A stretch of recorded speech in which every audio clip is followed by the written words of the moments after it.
At 6:52, it's time now for our Friday morning sprint here on Good Morning Northwest. We'll check in with Chief Meteorologist Kristen Waltz in just a minute, but first, here's a look at today's top stories.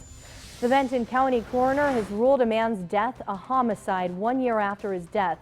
Benjamin Enzing was severely injured after a fight with the Jack Diddley's bouncer in Kennewick in 2012. Enzing suffered skull fractures from that fight and was eventually released from the hospital but died in 2018. Coroner Bill Leach said he died from a seizure disorder caused by a brain injury due to an assault. Enzing's death was ruled a homicide. The bouncer, Matthew Hibbert, was convicted of assault.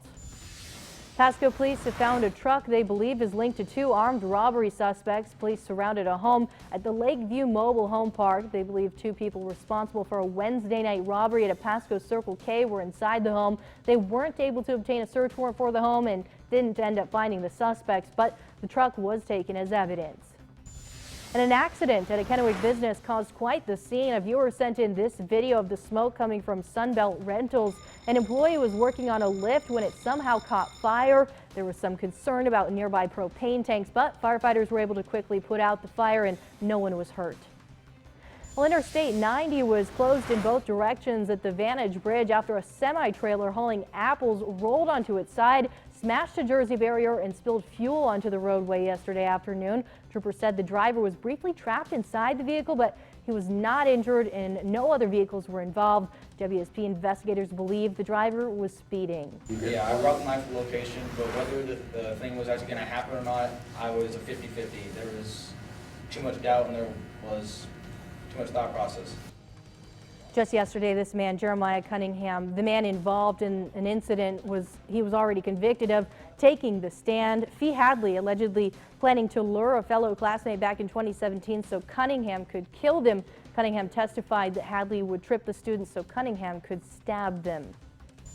And a 21-year-old man who went into the girls' bathroom at Toppenish High School is facing possible trespassing charges. The man told police he was a former student and admitted to going into the school's bathrooms, but said he had no intention of taking photos. He was released and police have requested charges of first-degree criminal trespassing.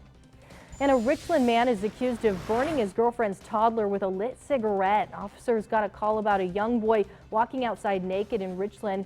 Police arrived and found two children covered in bed bug bite marks, and they had feces on their legs. Court documents say 28-year-old Xavier Calhoun put a lit cigarette under his girlfriend's child's eye. They were taken into protective custody.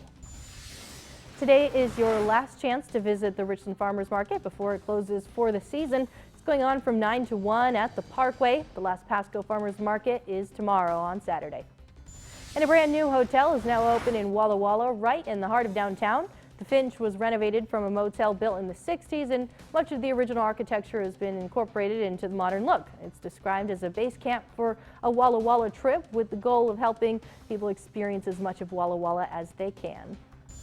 And as we give you a live look outside right now, this is from Richland's Columbia Point. Still dark at this hour, but we're looking at the winds to pick up for today. That's going to be the biggest change out and about. The wind advisory is in place for the Kittitas Valley. That is expected to start at noon today until 10 p.m. tonight. So it's later on this afternoon that our winds will really start to pick up. Some of the wind gusts in that area, in the highlighted area, could be as high as about 50 miles per hour. But right now, out the door, some calm wind speeds across the majority of our area. But as we head throughout this afternoon, there's a look at lunchtime today into the afternoon. You can see those winds certainly starting to pick up 20, 30, even 40 miles per hour at times. And then lighter wind speeds overnight tonight. And as we head into Saturday, still going to be a bit breezy from time to time, but not quite as windy as those winds that we'll have with us for today. So here's a look at the overall picture. There's the cold front that'll bring some scattered rain showers to the Seattle area if you're traveling in that direction. Here locally, though, it is going to be a quiet day as far as rainfall goes. No rain is expected. You'll see that front as it moves through.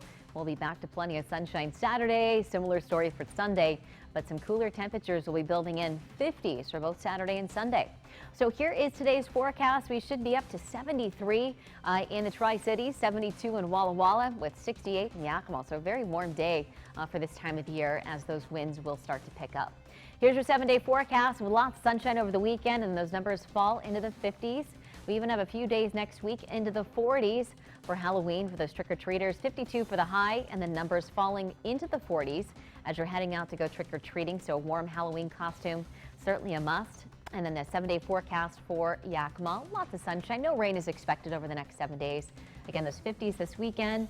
And we're expecting those highs Tuesday and Wednesday in the upper 40s. Thanks so much, Kristen, and thank you for waking up with us and watching Good Morning Northwest. Good Morning America is coming up next. Have a wonderful weekend.